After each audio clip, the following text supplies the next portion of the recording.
Hello everyone, Saraswati পুজোর দিন nose piercing করার পর এতই মাথা ব্যথা করছিল যে দুপুরবেলা না বেরিয়ে ঠিক করলাম রেস্ট নেব।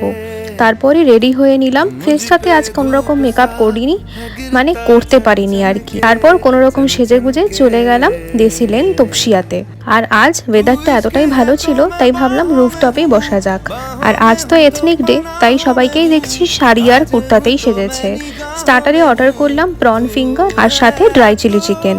ড্রিঙ্কসে নিয়েছিলাম গ্রিন অ্যাপেল মোহিতো। আজ এদের সার্ভিসটা এতটাই স্লো ছিল যে আমাদের গিয়ে ওদেরকে রিমাইন্ডার দিতে হচ্ছিল খাবার দেওয়ার জন্য। এই সময়টা ইউটিলাইজ করলাম আমরা ফটো ভিডিও এইসব করে।